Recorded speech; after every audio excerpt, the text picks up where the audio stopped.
The German shepherd's head was shoved beneath the roiling brown surface of the river. He was a trained Marine Service dog, disciplined, loyal, built to protect, and someone was trying to drown him. A few feet away, his handler lay pinned against the muddy ground. A heavy boot crushed his chest, stealing what little air he had left. He was a U.S. Marine veteran, fractured by war and trauma, and the man standing over him was his own brother. Left there in the rain. Left there to die. No one saw the 40-ton truck slam its brakes on that forgotten stretch of road. No one knew the driver was a father haunted by an empty seat. A man who had already buried his son. The dog had been trained to pull his handler back from the battlefield of memory. He never expected to fight a new war. What followed, what happened next on that riverbank and later at a lonely truck stop, would shatter hearts and stitch them back together again. It would prove that even the deepest wounds can be reached by the most unexpected families. Before we begin, tell us where you're watching from. Drop your city or state in the comments. And if you believe that no soldier, human or animal, should ever be left behind, hit that subscribe button. Because this story might just restore your faith in loyalty. The rain didn't fall. It attacked. An atmospheric river unloaded the Pacific Ocean onto Oregon's I-5 corridor, hammering the highway with relentless force. North of Eugene, the world dissolved into blurred taillights and gray spray, a smeared watercolor of misery, slapped into motion by the steady rhythm of oversized windshield wipers. Jedediah Stone sat behind the wheel of his Kenworth 9900, a deep burgundy beast of chrome and steel that cut through the deluge like a blade. Its Cummins engine produced a low, resonant rumble, steady, dependable, familiar. More comforting than any human voice. This cab was his fortress. Inside, the chaos of the world was muted, reduced to rain drumming on the roof and the hiss of tires on soaked asphalt. For Jed, this wasn't a crisis. It was Tuesday. At 58, Jed was built like his truck. Tall. Broad-shouldered. Thick hands shaped by decades of heavy machinery and long miles. His face, lit by the green and amber glow of the dashboard, looked carved from granite, hard planes, deep lines, no softness left to spare. His eyes, the dull gray of wet pavement, stared forward with tunnel focus. Seeing everything on the road. Feeling nothing else. Grief hadn't visited Jed Stone. It had moved in permanently. It wasn't a wound anymore. It was a layer of skin, tough, numb, unfeeling. He hadn't cried in 3 years. He hadn't truly felt much of anything beyond the constant ache beneath his ribs and the vibration of the steering wheel beneath his palms. The cab reflected that emptiness. Immaculately clean. No fast food wrappers. No cluttered logbooks. No photographs taped to the dash. Sterile. Functional. A place to work. A place to hide. The only companion he tolerated was the engine's steady pulse. Then his phone lit up. It vibrated in its cradle on the dash, glowing with a single name. Sarah. His sister. Jed watched the name buzz against the plastic, a frantic digital plea, until the screen went dark. He didn't move. Didn't flinch. Didn't feel the urge to answer. Answering meant listening. Listening meant acknowledging a world beyond these aluminum walls, a world that still wanted something from him. A world that dared to ask, "How are you?" As if the truth wouldn't shatter the phone in his hand. Sarah meant well. She always had. Thin, anxious, convinced that connection could fix anything broken. That words could patch the crater grief had blown through their family.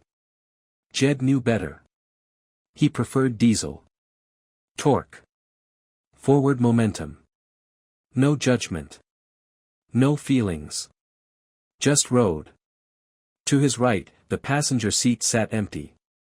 But empty wasn't the right word. It was preserved. Where the rest of the cab was merely clean, that black leather seat was pristine, almost glowing. Conditioned weekly. No dust in the seams. Nothing tossed across it. No jacket ever draped over the back. It was a shrine. The sacred, terrible symbol of Mark, his son. Gone 3 years. That seat was exactly as it had been the last time Mark rode there, laughing about some useless college professor, boots kicked up on the dash. Jed kept it frozen in time. A monument to loss. A silent accusation that rode beside him every mile. The truck crested a small rise near Albany. In the headlights, 2 figures appeared on the shoulder of the road. Young. College-aged. Hunched against the storm, backpacks wrapped in plastic that was already failing. Pale faces flashed into view for a heartbeat as the Kenworth bore down on them. Thumbs extended. Desperate. The old Jed might have stopped. Might have cursed their stupidity, then offered warmth and a gruff lecture. That man was dead. This Jed felt nothing. No pity. No guilt. Just another obstacle on a miserable night. He kept his foot steady on the accelerator. The Kenworth blasted past them, throwing a tidal wave of icy spray and grit over their already soaked bodies. Jed didn't check the mirror. Didn't see them curse his name. He had no compassion left. It had all been buried with Mark. The wipers thudded. The engine droned. And suddenly, the silence inside the cab felt too loud. Too heavy. The emptiness began to press in. Mark's laugh. Hospital hallways. Sarah's voice. He needed another sound. Any sound. Jed reached for the radio.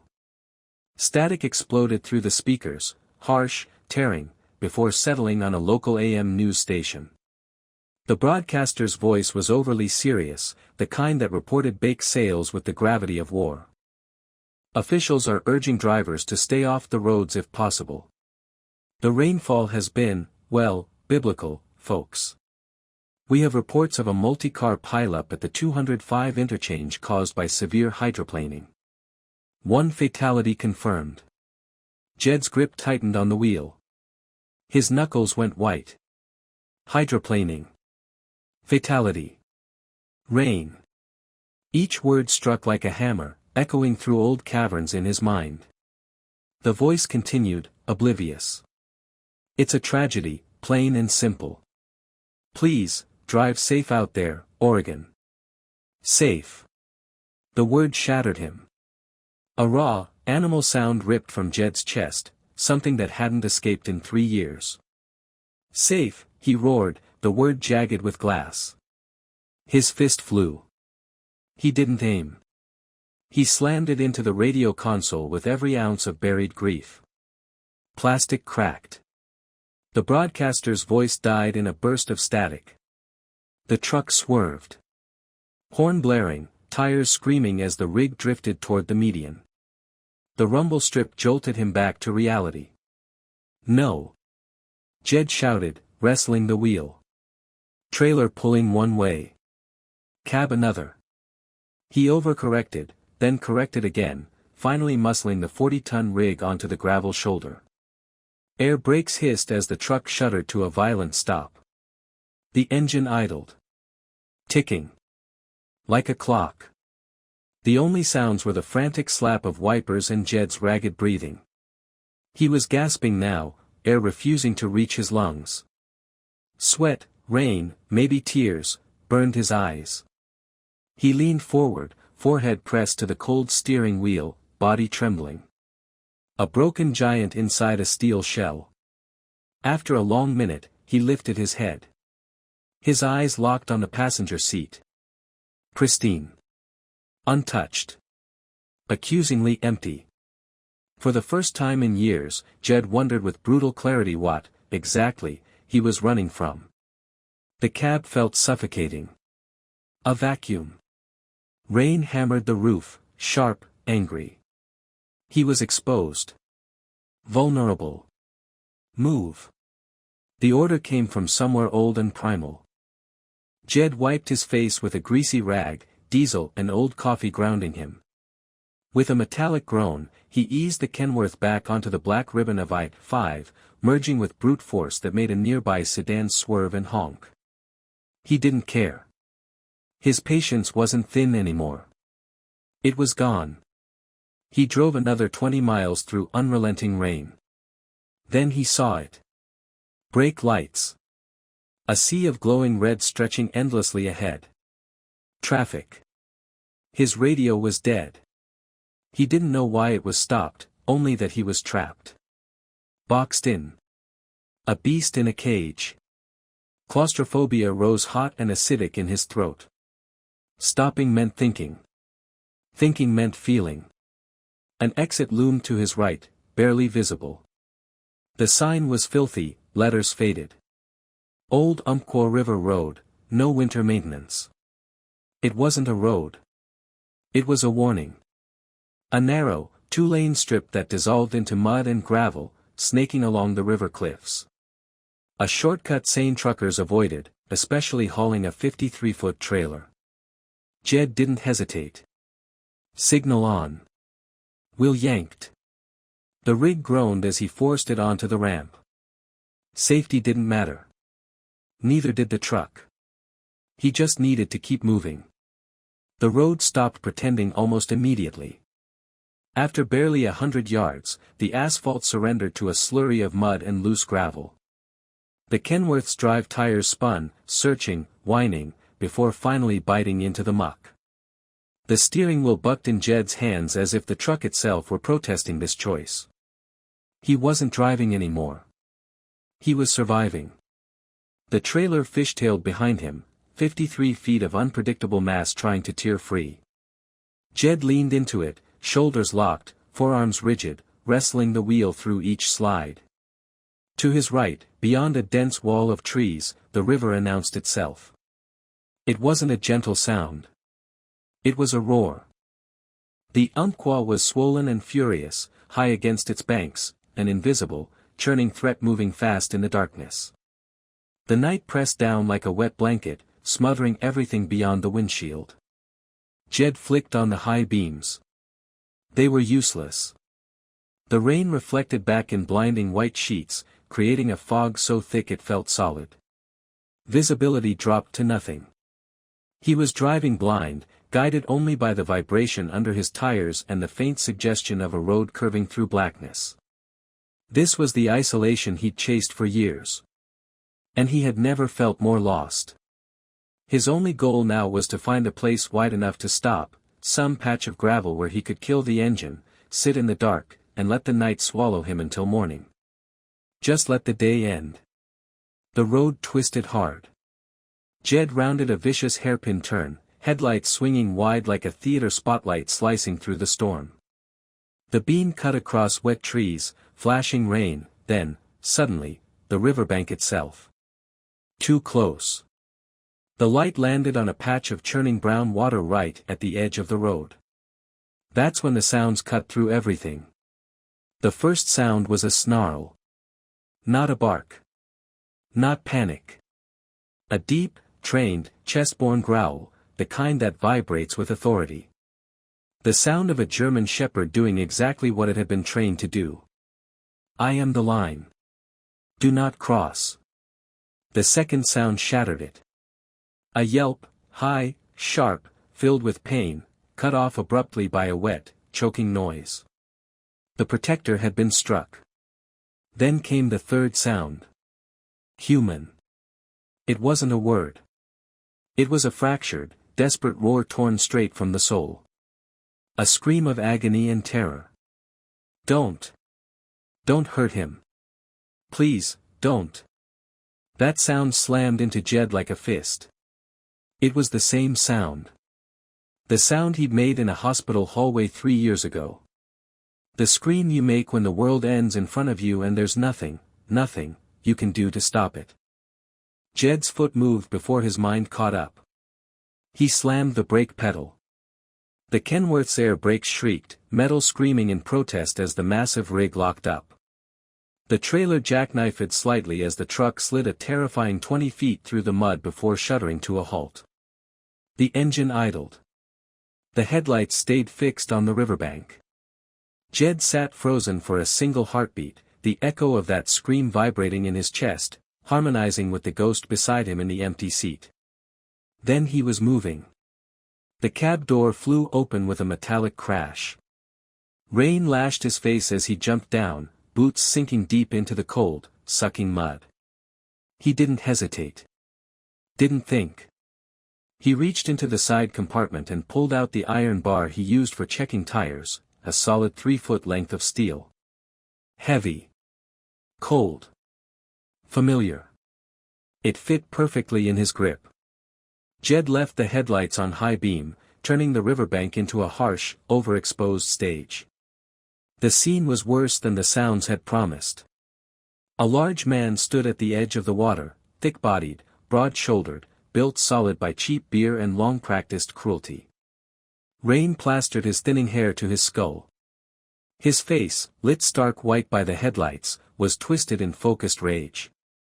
This was Caleb Vance. One heavy work boot was planted squarely on the chest of a much smaller man, pinning him to the muddy bank like an insect. That man was barely present. Eli Vance, 28 years old, but looking closer to 40, was a collection of sharp angles and soaked, shaking limbs. His face was hollow, eyes sunken from malnutrition and trauma.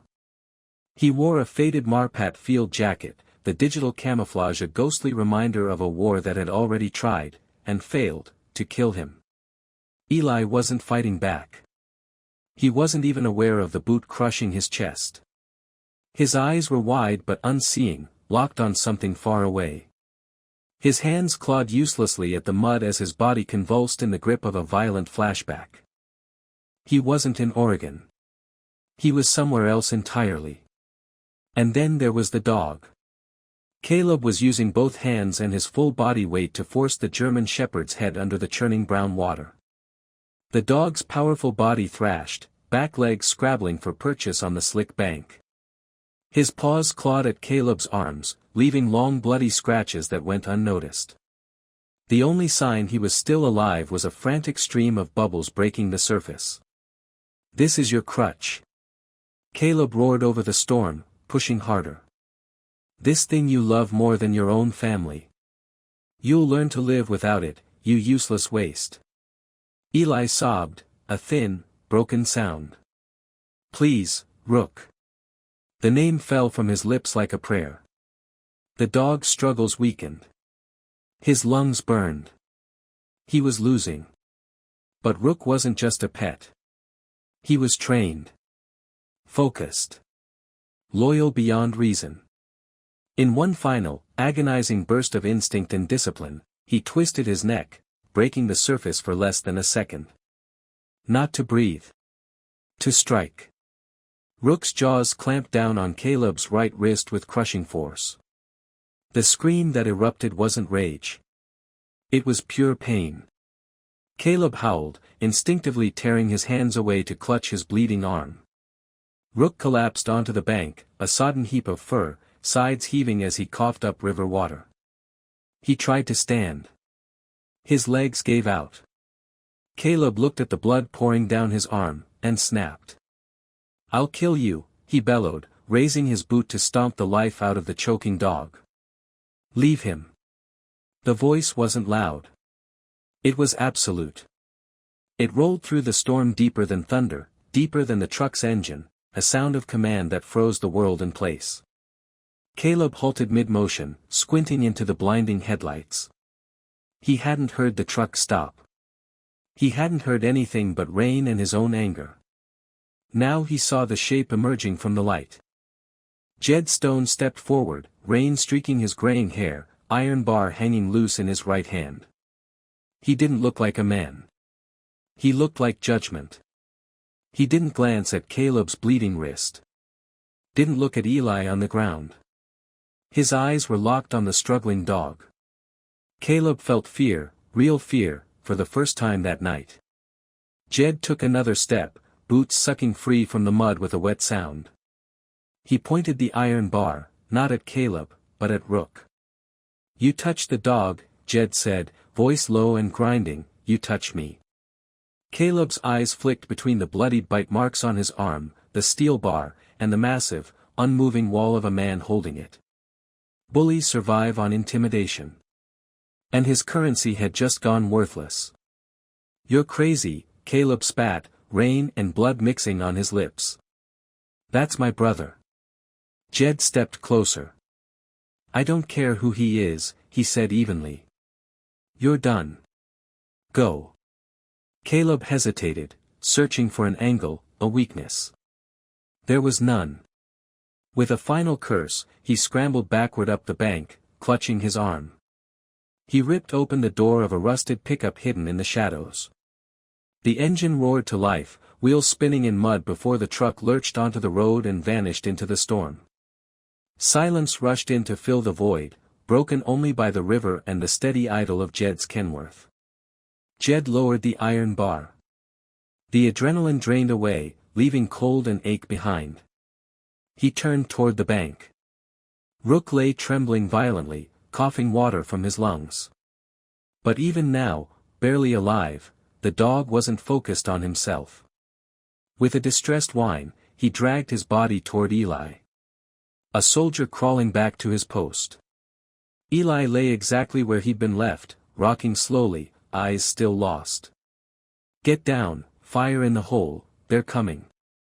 Jed understood immediately. Hypothermia. Shock. PTSD. He couldn't leave them here. "Son," Jed said gently. "We've gotta get you warm." He reached for Eli's shoulder. The instant his fingers made contact, Eli screamed, a raw, animal sound, and scrambled backward, terror flooding his eyes. "Don't touch me. Don't."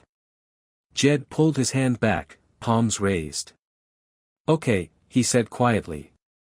"No touching." But he was stuck. Until Rook intervened.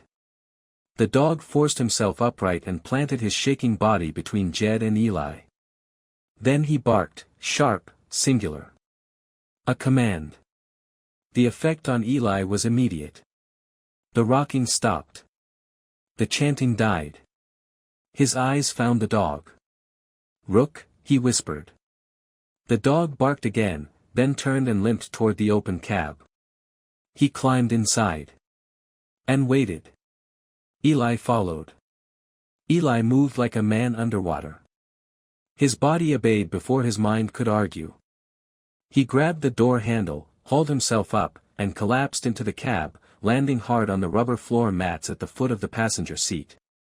He curled inward immediately, knees tucked tight to his chest, arms wrapped around himself as if trying to disappear. Rook followed. The German shepherd dragged himself inside, every movement a visible effort. He slumped beside Eli and pressed his heavy, soaked head against the man's back, anchoring himself there despite the violent shivering racking his body.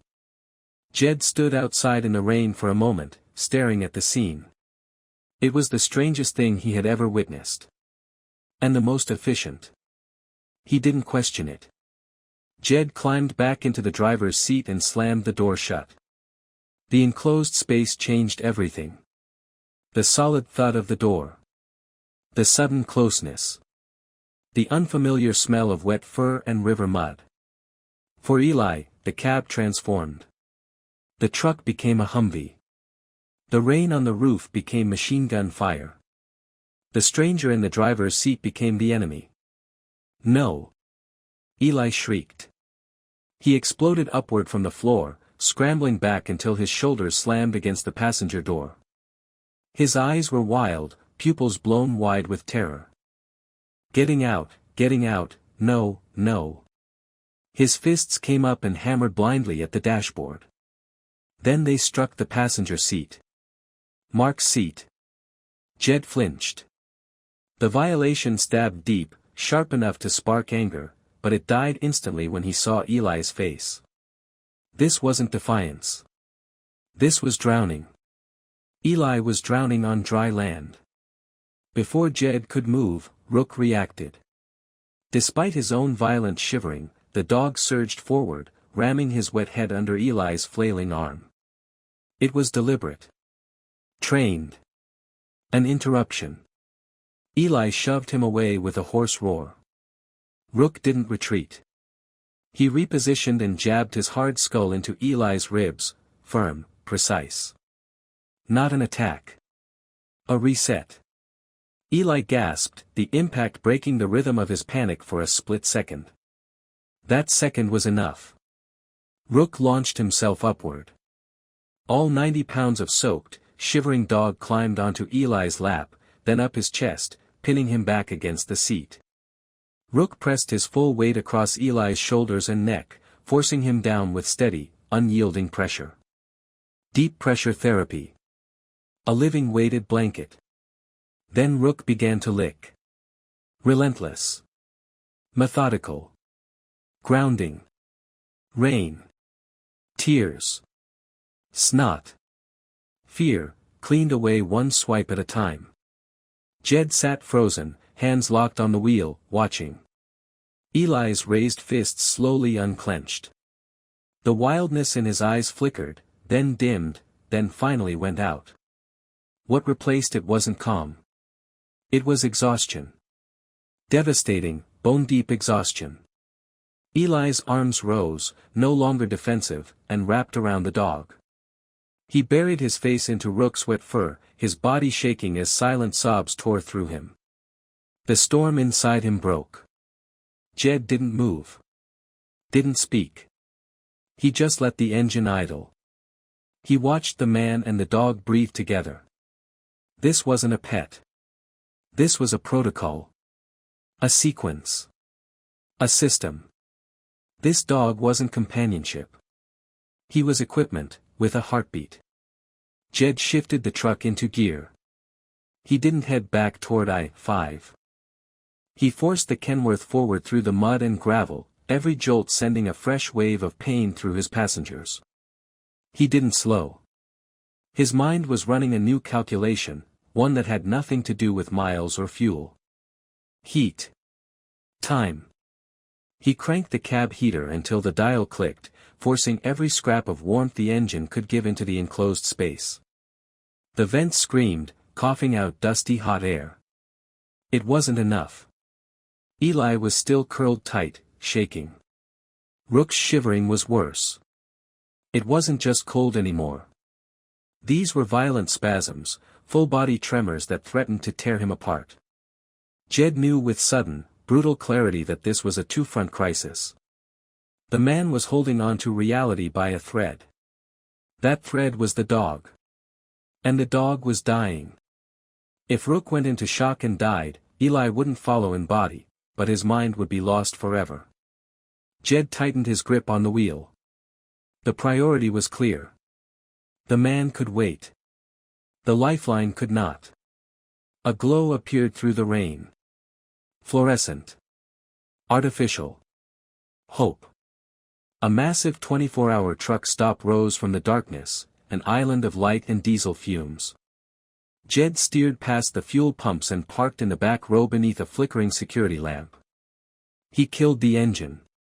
The sudden silence was shocking. Broken only by the chatter of Rook's teeth. Eli was still. A statue of trauma. "Don't move," Jed said. It wasn't a suggestion. He grabbed his wallet, threw open the door, and plunged back into the storm. The convenience store doors slid open with a tired electronic bing. Light assaulted him, sterile and harsh. The air smelled like burnt coffee, hot dogs rolling too long, and industrial cleaner. Behind the counter stood Melvin. Late 60s. All bones and veins. Beige smock stained with years of night shifts. His watery eyes barely registered Jed's rain-soaked entrance. "Rough night," Melvin rasped. Jed didn't answer. He moved with purpose. He grabbed 2 thick striped towels. A silver Mylar emergency blanket. A can of the most expensive high-protein dog food on the shelf. A bottle of Pedialyte from the medical aisle. At the hot food station, he filled one styrofoam cup with steaming chicken noodle soup and another with scalding black coffee. He dumped everything on the counter. "Dog sick?" Melvin asked, already bored. Something like that, Jed said. He tossed down wet cash, grabbed the bag, and was gone before the register finished beeping. Back in the cab, the air felt colder. Rook's shivering had slowed. Too slow. Eli hadn't moved. Jed dropped the bag onto the driver's seat and knelt. Out of the way, he ordered, nudging Eli's shoulder with his knee, not unkind, but firm. He dragged Rook's limp body into the open floor space and went to work. Towels first. Rough. Efficient. Desperate. He scrubbed hard, forcing blood back to the skin. Rook didn't even whine. The mylar blanket came next, crinkling loudly as Jed wrapped the dog tight, sealing him into a silver cocoon. Pedialyte. Jed poured it into a new bowl and pushed it toward the dog's muzzle. Drink. Nothing. He growled, dumped the liquid into his own cupped hand, and shoved it under Rook's nose. Drink, he said again, softer now. Rook's nose twitched. A weak pink tongue flicked out. Then another. Then more. Jed held his breath as the dog drank. The shivering returned, but this time it was normal. Controlled. Life. Only then did Jed turn to the man. He shoved the hot soup into Eli's frozen hands, forcing his fingers closed around it. You. Eli stared at the steam, eyes unfocused. It's Rook, he whispered. He saved me. Jed nodded once. I saw. Eli's hands trembled so badly the soup sloshed dangerously close to the rim. Jed reached over and steadied the cup, not touching Eli, just bracing the bottom against the dashboard until the shaking eased enough for him to sip. The broth hit Eli's tongue, and something shifted behind his eyes. He blinked. Once. Twice. The faraway stare softened, replaced by confusion, then awareness. I'm not, Eli swallowed hard. I'm not there anymore. No, Jed said quietly. You're here. Eli looked around the cab as if seeing it for the first time. The cracked vinyl seats. The cluttered dashboard. The dog wrapped in silver foil on the floor, eyes half-lidded but watching him with stubborn focus. Rook thumped his tail weakly. Eli let out a broken laugh that collapsed into a sob. He slid off the seat and knelt beside the dog, pressing his forehead to Rook's. You stupid hero, he whispered. You weren't supposed to do that. Rook licked his chin. Jed turned slightly away, pretending to adjust the heater. Some moments didn't belong to witnesses. When Eli finally looked up, his eyes found Jed. Really found him this time. You didn't have to stop, Eli said. People don't. Jed met his gaze. I did. That was all. Silence settled between them, not awkward, not heavy. Just real. Outside, rain rattled the cab like loose gravel thrown by an unseen hand. Eli wrapped the mylar tighter around Rook, then sat back against the passenger seat, exhaustion pulling his shoulders down. That was my brother, he said suddenly. Jed nodded. He'd already figured that out. He used to be different, Eli continued. Before I came back. Came back. Jed knew that phrase too. He said I embarrassed him, Eli said, staring at his hands. Said I wasn't the man I used to be. Said the dog was the problem. That if he got rid of Rook, I'd snap out of it. Eli laughed softly, humorless. So he followed me. Took my pack. Took my meds. Then he waited. Jed's jaw tightened. He wanted you helpless, Jed said. Eli didn't argue. He wanted me to choose, Eli whispered. Me or the dog. Rook growled softly, still wrapped in silver. Eli smiled through tears. I chose wrong, he said. For him. Jed finally turned fully toward Eli. No, he said firmly. You chose right. You're both still breathing. Eli exhaled like someone who'd been holding air for years. The moment cracked something open. Words began to spill, slow at first, then faster. Disjointed fragments of desert heat and roadside bombs. Of shouting commands swallowed by explosions. Of the smell of burning rubber and metal and flesh. Jed listened. He didn't interrupt. Didn't offer fixes.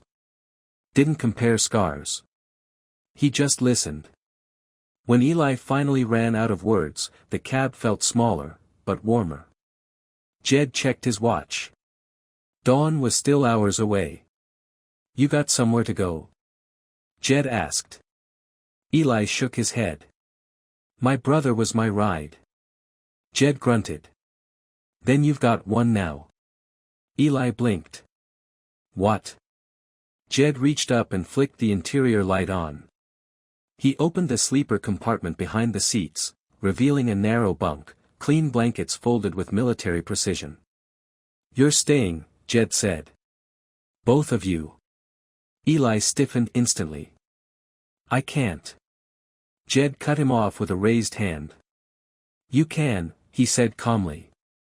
"You don't have to decide anything else tonight. Just survive till morning." Rook barked once. Eli looked at the dog. Then at the bunk. Then back at Jed. "Thank you," he said quietly. Jed nodded. Sleep. It took longer than it should have. Every time Eli closed his eyes, his body jolted awake, muscles locked, breath shallow. Rook climbed onto the bunk with him and pressed his weight along Eli's spine, pinning him gently but firmly. Eventually, exhaustion won. Jed stayed awake. He sat in the driver's seat, hands resting on the wheel, watching the rain smear the world into streaks of silver and black. He thought about Mark. About how close he'd come to driving past that sound. How close he'd come to missing everything. Hours later, the rain softened. Morning crept in reluctantly, gray and thin. Eli woke with a start, then froze. He wasn't alone. Rook lifted his head and licked his face. Eli laughed, a real laugh this time. Jed handed him a cup of coffee without a word. They drank in silence. Then Eli spoke. "I need to report him," he said. "My brother." Jed nodded. "I'll take you." Eli hesitated. "You don't even know me." Jed looked out the windshield. "I know enough." They stepped out into the morning air together. The world looked washed clean, muddy, battered, but standing. A sheriff's cruiser pulled in as if summoned by the thought.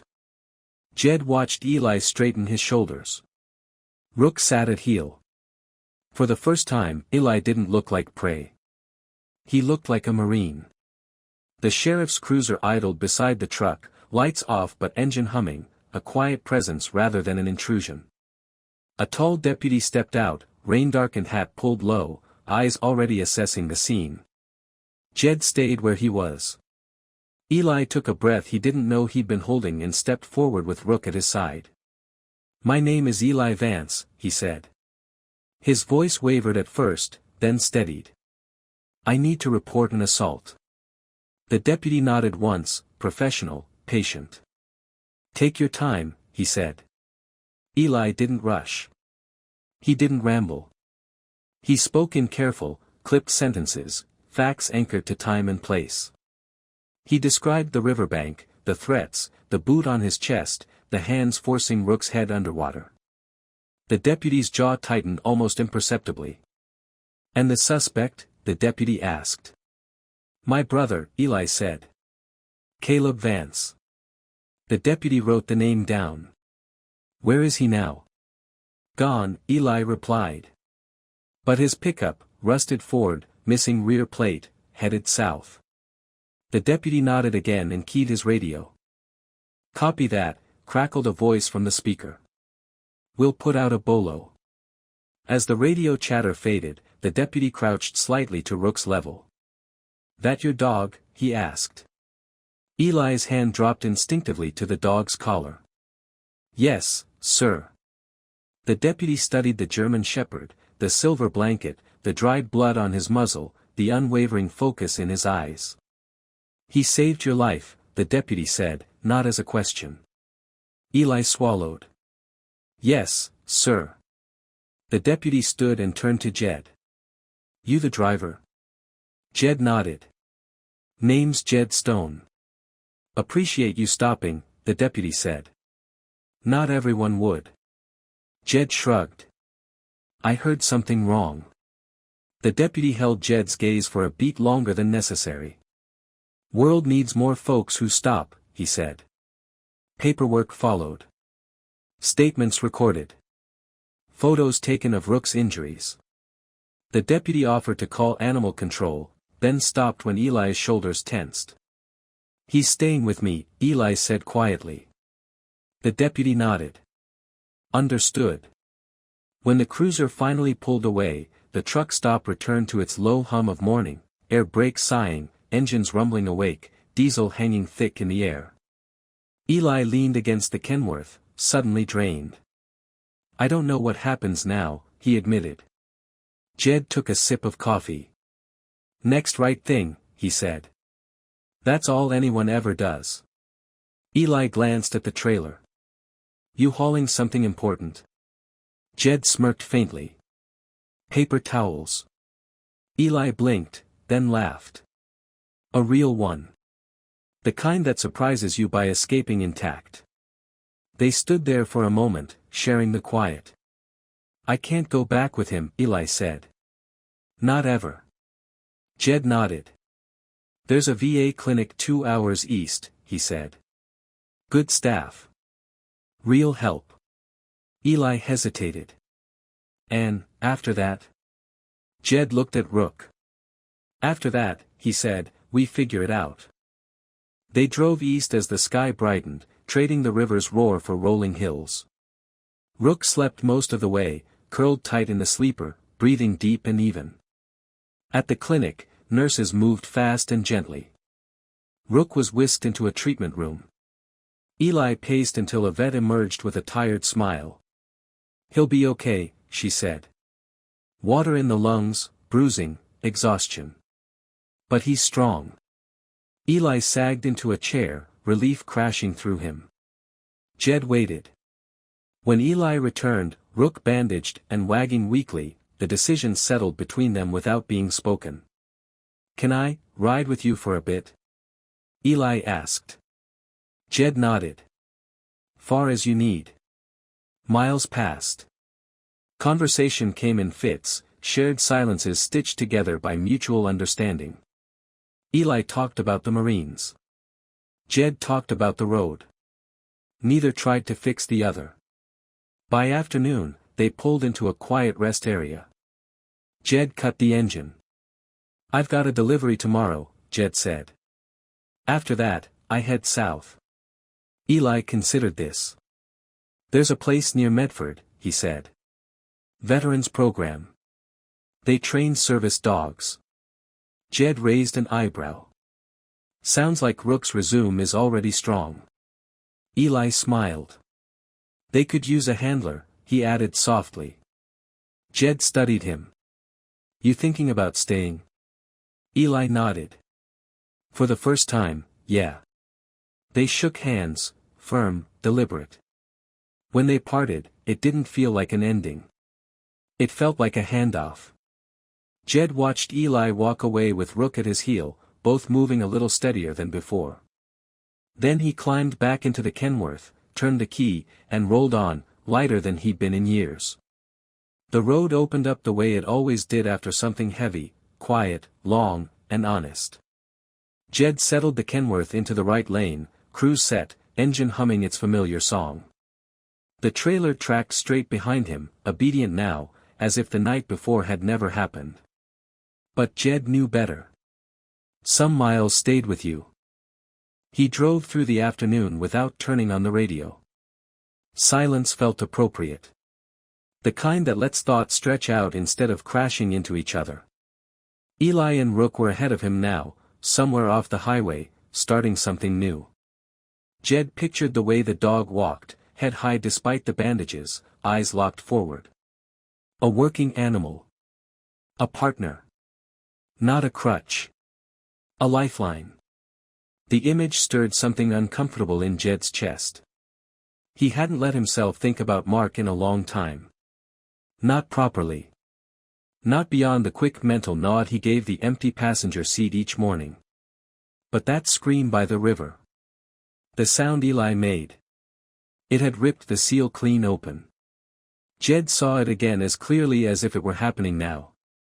The intersection. The red light. The drunk driver who never slowed. The way Mark's laugh cut off mid-sentence. Jed tightened his grip on the wheel. He pulled into a rest area without quite realizing he'd decided to stop. The lot was nearly empty, just a few parked rigs and the rustle of wind through scrub grass. Jed shut down the engine and sat there, hands resting uselessly in his lap. For the first time in years, he didn't push the memory away. He let it come. He let himself remember the hospital hallway. The smell of antiseptic. The doctor's face, too careful, too gentle. The exact moment the world tilted and never quite leveled out again. Jed bowed his head. He didn't cry. But something loosened. When he finally climbed down from the cab, the sky was turning gold. The sun hovered low, bleeding color across the horizon. Jed walked a short distance away from the truck and stood there, boots planted in gravel, breathing in air that smelled like dust and pine. "You'd have liked him," he said quietly to no one. "The kid." The wind carried the words away. Jed slept deeper that night than he had in years. 2 weeks passed. Jed delivered his load. Picked up another. Ran the same familiar routes, north to south, coast to desert. The world slid by in measured miles. But something had changed. He found himself noticing people more. A stranded motorist on the shoulder. A woman arguing with a phone at a rest stop, shoulders slumped. A dog tied to a fence outside a gas station, ribs too visible. He stopped more. Helped when he could. And then the call came. An unfamiliar number flashed on his phone while he was fueling outside Reading. Jed frowned and answered. "Stone." "Mr. Stone," a woman's voice said. "This is Dr. Karen Alvarez from the Medford Veterans Reintegration Program." Jed straightened. "Yes. I'm calling about Eli Vance," she said. "He listed you as an emergency contact." Jed blinked. "I did." There was a pause, then a smile he could hear through the line. "He said you were the first person who didn't treat him like he was broken," she continued. "And that mattered." Jed swallowed. "How is he?" "He's doing well," Dr. Alvarez said. "Hard days, yes. But he's showing up." "And Rook," she chuckled softly, "Rook is a phenomenon." Jed smiled despite himself. "He's enrolled in our service dog handler track," she said. "Both of them are. We wanted to ask if you'd consider attending the certification ceremony next month." Jed hesitated. Crowds weren't his thing. Neither were ceremonies. But something tugged at him. "I'll be there," he said. The ceremony was small. Simple. Honest. A converted training hall. Folding chairs. A handful of families. No fanfare. Eli stood straighter than Jed remembered, hair trimmed, eyes clearer. He wore civilian clothes, but the Marine was still there, in the posture, in the way he carried himself. Rook sat beside him, immaculate in a service vest, alert and calm. When Eli's name was called, applause filled the room. Eli didn't flinch this time. He walked forward, accepted the certificate, then turned, searching. His eyes found Jed. He smiled. Afterward, they stood outside in the sun. "I didn't think I'd make it," Eli admitted. "Not after everything." Jed nodded. "You did." Eli hesitated. "There's something else," he said. They offered me a position here. Assistant trainer. Helping other vets. Jed felt a swell of pride he didn't bother hiding. Sounds right, he said.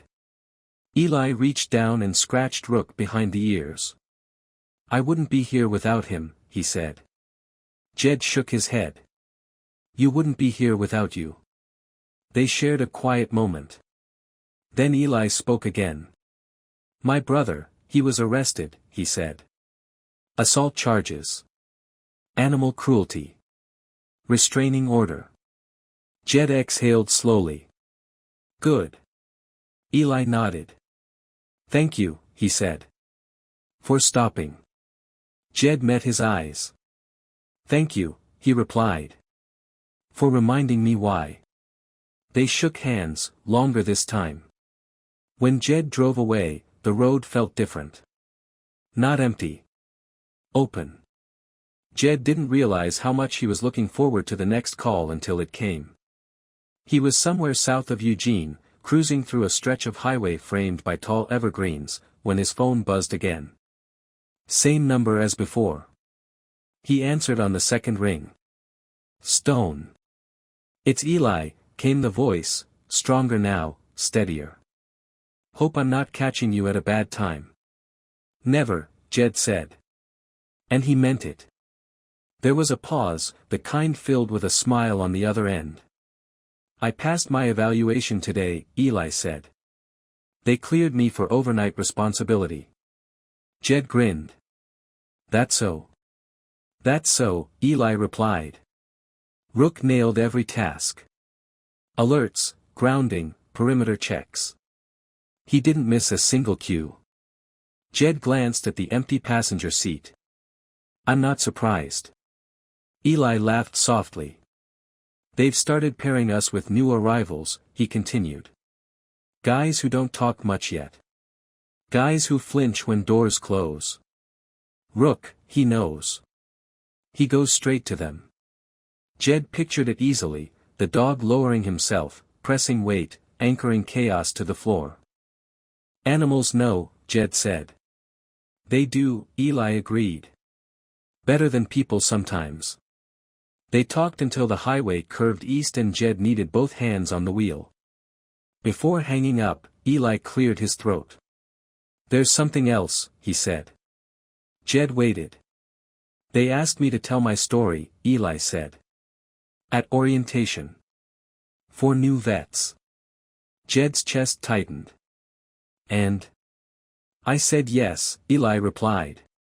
But I told them I wouldn't do it unless I could tell the whole thing. The river. My brother. The truck. Jed swallowed. That's your story, he said. Tell it how you need. I will, Eli said. I just wanted you to hear it from me first. After the call ended, Jed drove for a long time without thinking about miles. Autumn arrived quietly. The air sharpened. Leaves changed. The road carried a different smell, cooler, cleaner. Jed found himself taking fewer overnight loads, choosing routes that passed closer to Medford when he could. Not every time. Just enough. When he stopped by the center, he didn't announce himself. He simply parked and waited. Eli always spotted the truck first. Rook did too. The dog would freeze mid-task, ears snapping forward, then break formation and bolt, handlers laughing as Eli jogged after him, calling apologies that no one minded. Rook greeted Jed the same way every time, full-body joy restrained by discipline, tail wagging like it might detach itself. Jed never said it out loud, but those moments became anchors. Proof that stopping once had been enough to change trajectories. One afternoon, as they sat on a bench watching trainees work their dogs, Eli spoke quietly. I used to think strength meant not needing help, he said. Jed nodded. Most of us do. Eli glanced at Rook. Turns out, strength is letting the right ones hold you up. Jed leaned back, eyes on the sky. That sounds like something they should put on a wall. Eli smiled. Winter came early that year. Snow dusted the passes, turning familiar roads into white corridors. Jed chained up more often, drove slower, listened harder to the engine's every note. One night, parked at a rest stop with snow whispering down, Jed felt the old weight creeping back in, the loneliness, the echo of a life lived mostly in motion. He reached for his phone. Didn't overthink it. "How's my favorite dog?" he texted. The reply came almost immediately. "He stole my blanket and refuses to give it back." A second message followed, a photo of Rook sprawled across Eli's bunk, utterly unrepentant. Jed chuckled, the sound startling in the quiet cab. He stared at the photo longer than necessary. Then he saved it. Spring thawed the mountains. The center expanded. More veterans came through. More dogs found partners. Eli grew into his role, not just a handler, but a guide. Someone who could sit beside another broken soul and say, "I've been there," and mean it. Jed watched it happen from the edges. He didn't need credit. One afternoon, Eli handed him a folded piece of paper. "What's this?" Jed asked. "A schedule," Eli said. "For a talk I'm giving next month." Jed unfolded it. Guest speaker, Eli Vance. Topic: the moment everything changed. Jed looked up. "You sure about this?" Eli nodded. "I am," he said. "Because the moment didn't start with me. It started with a truck stopping." Jed folded the paper carefully and tucked it into his jacket. "I'll be there," he said. The talk was packed. Veterans sat shoulder to shoulder, some with dogs at their feet, others gripping coffee cups like lifelines. Eli stood at the front, Rook sitting tall beside him. He told the story simply. No drama. No embellishment. Just the truth. When he finished, the room stayed quiet for a long beat. Then someone clapped. Then another. Jed stayed seated, heart heavy and full all at once. As the crowd filtered out, Eli approached him. "I couldn't have done it without you," Eli said. Jed shook his head. "You did the hardest part," he replied. "You kept going." They stood there, the noise fading around them. Rook leaned into Jed's leg, solid and warm. Jed rested a hand on the dog's head. Some roads looped back. Others led forward. This one had done both. The road didn't end. It never did. It just kept offering chances to notice where you were. Jed rolled south beneath a sky scrubbed clean by spring rain, the Kenworth humming steady, faithful.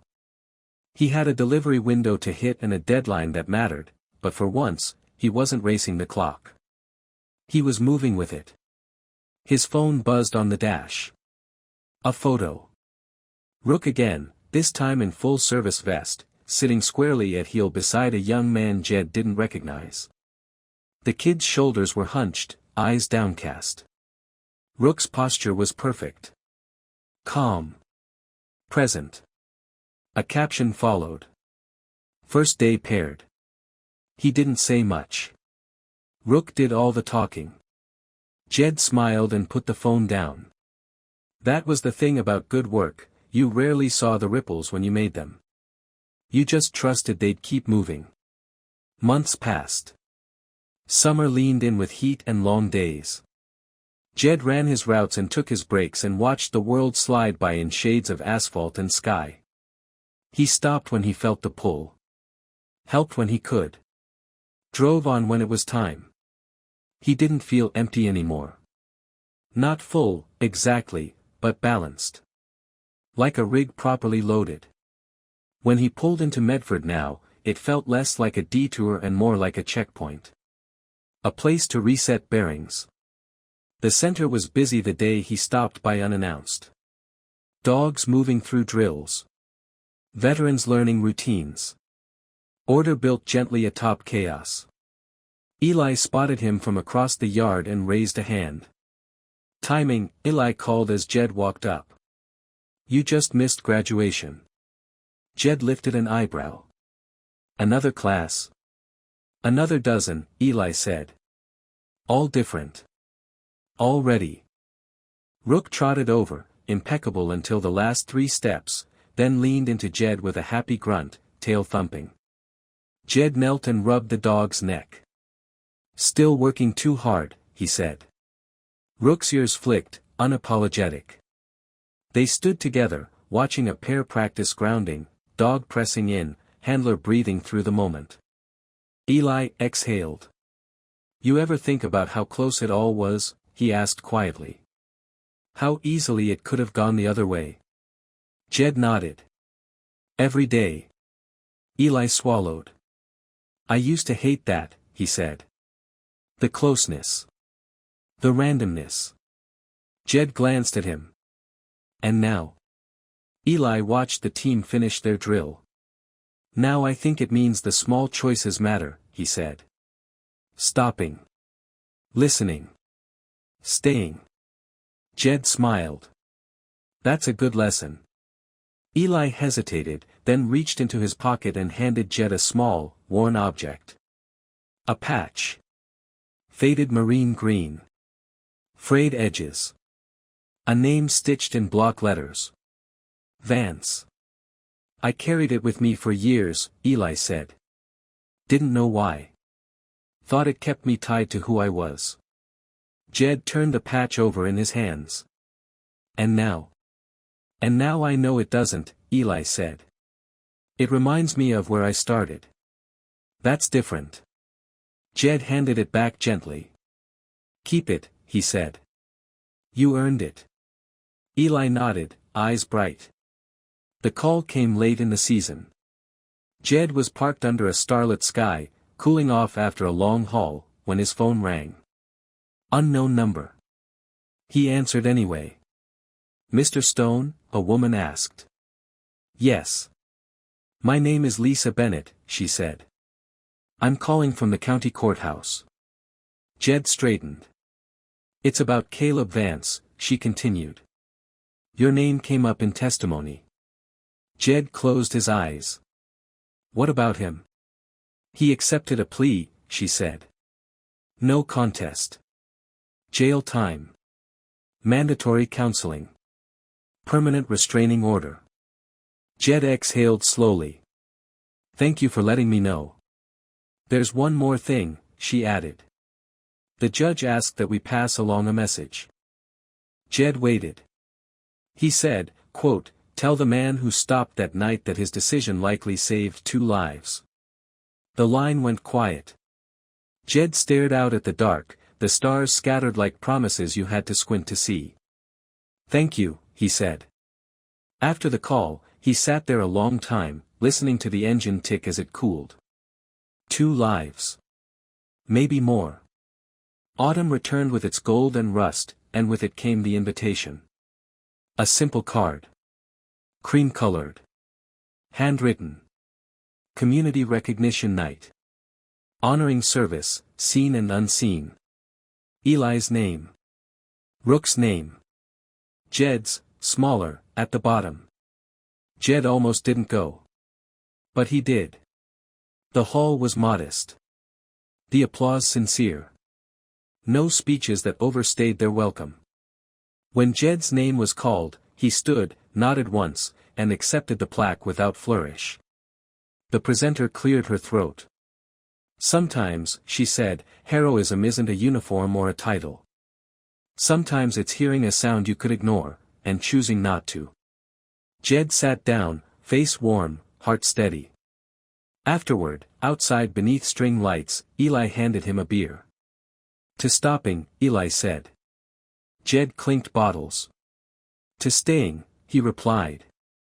Rook lay at their feet, content, watchful. The last time Jed saw them before winter set in, snow had just begun to fall. Eli was bundled up, hands in pockets. Rook wore a new vest, clean, official. Where to next? Eli asked. Jed shrugged. South, he said. Then east. Then wherever the road decides. Eli smiled. You know you've got a place here, he said. Anytime. Jed nodded. I know. They shook hands. Rook pressed in for a final, solid lean. Jed climbed back into the Kenworth, started the engine, and eased onto the road as snow stitched the world together behind him. The headlights cut a clean path forward. Jed drove into it, not running from the past, not chasing anything ahead. Just moving. And somewhere along a dark riverbank, a sound still echoed, not of pain this time, but of a choice made when it mattered. One stop. One moment. Enough.